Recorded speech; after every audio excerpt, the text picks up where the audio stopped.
deputados, eu inicio a minha fala me solidarizando com a família da vereadora Marielle Franco, com a família do Anderson Gomes, e dizer que é lamentável tudo o que aconteceu. E foram 6 anos, de fato, de profunda agonia aqui no nosso país, sobre um crime que parecia não ter fim. A esquerda brasileira deve ter ficado extremamente frustrada quando notaram que o presidente Jair Messias Bolsonaro não tinha nenhum tipo de envolvimento com isso. E talvez por isso a histeria toda em querer encontrar agora um culpado a qualquer custo e custe o que custar. Senhora Presidente, vivemos num país extremamente violento. A criminalidade, a impiedade, a violência no nosso país, ela está intrínseca dentro do povo brasileiro, infelizmente. Também nós temos na presidência da República alguém que estimula, por exemplo, o crime de se roubar um celular. Se roubar um celular, justifica, se for para tomar um pouquinho, uma cervejinha. Eu conheço pessoas que morreram por causa do crime do celular, mas isso ninguém conta. Eu pensava, sinceramente, que nesse dia nós teríamos aqui aulas de direito.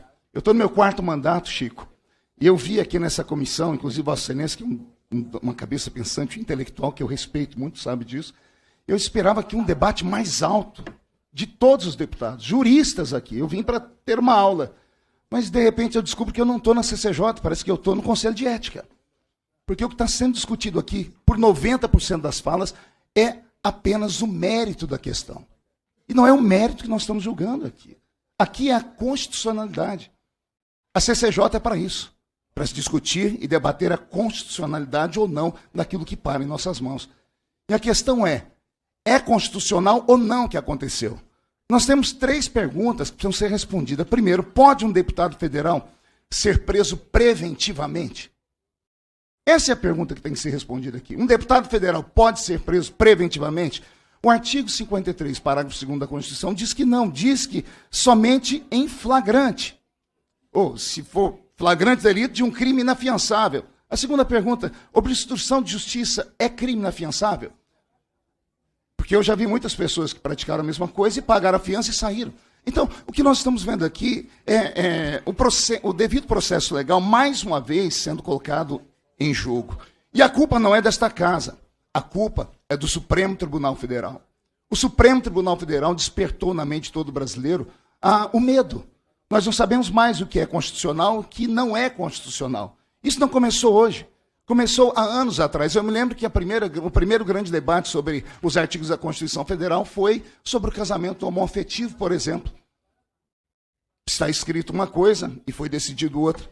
De repente, nós temos o artigo 53 com um deputado preso, um deputado que não matou ninguém, um deputado que não roubou ninguém, um deputado que não estava envolvido com nenhum tipo de crime organizado, um deputado que simplesmente falou, e ele foi preso por conta disso. Nós fizemos aqui nessa casa, o ano retrasado, um debate sobre o artigo 53 da Constituição Federal. Eu provoquei a audiência pública, foi por unanimidade aprovado, e nós tivemos aqui aulas de ex-ministros do STF, juristas de todas as alas, e chegamos à seguinte conclusão: nós, como parlamentares, estamos perdendo as nossas prerrogativas, estamos perdendo tudo aquilo que nos foi dado pela Constituição Federal, simplesmente por aquilo que as pessoas chamam de relativismo.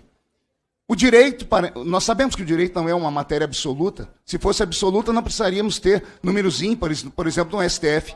Tem 11 juristas extremamente sábios, 5 votam de um jeito, 5 votam exatamente contrário aos outros primeiros 5, e um tem que dar o voto de Minerva para desempatar o jogo. Então, sabemos que o direito não é uma matéria absoluta, mas o texto do artigo 53 da Constituição Federal é de simples interpretação, é de hermenêutica fácil. Está escrito: desde a expedição do diploma, os membros do Congresso Nacional não poderão ser presos, salvo em flagrante de crime inafiançável. É isso que nós temos que discutir aqui. Eu sei que há uma comoção nacional, eu sei que as pessoas esperaram mais 6 anos. Poxa, se espere mais um pouco. Já foi citado aqui outros casos de outros deputados. Não podemos incorrer numa injustiça.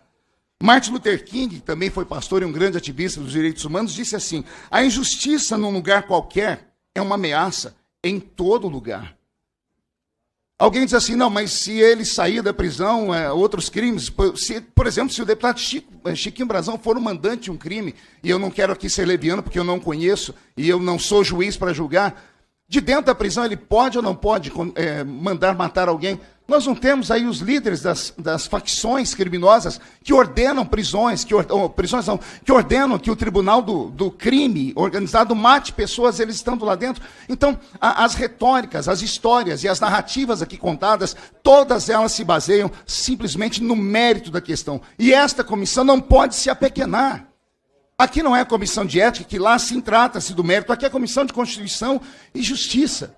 E nós não podemos praticar uma injustiça para se dar, entre aspas, uma justiça a alguém. O assunto é indigesto, nós temos um elefante na sala. Mas na última reunião de líderes, parece que os líderes chegaram ao seguinte consenso: ou a gente coloca um freio naqueles que estão tentando usurpar do poder desta casa, ou nós ficaremos sempre de joelhos para eles. E parece que usaram exatamente esse fato, é um fato melancólico, trágico, cruel, e nós queremos sim que os criminosos paguem pelo preço, paguem pelo crime que cometeram. Eu quero sim votar a cassação, porque eu entendo que há quebra de decoro. Então, se há uma quebra de decoro, aqui não é o fórum para ser julgado isso, tem que ser julgado na comissão de ética. E lá sim, ser ele perder o mandato dele, uma vez perdendo o mandato dele, que a justiça comum faça o que tem que ser feito. Mas eu não posso aqui ser leviano, eu não posso dormir com a minha consciência em paz, saber que mais uma vez essa casa vai praticar uma injustiça. Principalmente a Comissão de Constituição, Justiça e Cidadania aqui da Câmara dos Deputados. Então, deixa que a minha fala é uma fala sucinta, é uma fala pequena. Eu não sou jurista, eu faço parte dessa bancada e tenho muito orgulho disso. Vou seguir a orientação do meu partido, que é o PL, Partido Liberal. Nós entendemos que a prerrogativa dos deputados não pode ser quebrada. E me contrapondo a apenas uma fala de um deputado que diz que se o medo que nós temos é que amanhã um de nós seja julgado dessa mesma forma. Não precisa matar ninguém. Nós temos um deputado preso, Daniel Silveira foi preso por falar. Falou asneira, falou besteira, mas isso não daria o direito de prender um deputado por ter falado isso. O artigo 53 da Constituição Federal, que está aqui em jogo, ele diz que nós estamos invioláveis em quaisquer falas, em quaisquer palavras.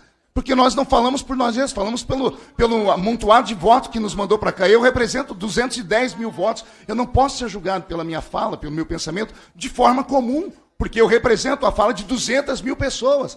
Então, se o que eu falo hoje, olha a situação que nós estamos, eu estou pensando para falar.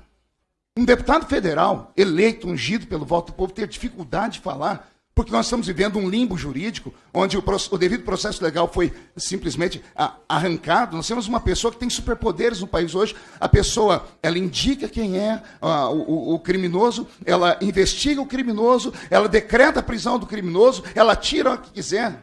O criminoso é uma coisa estranha.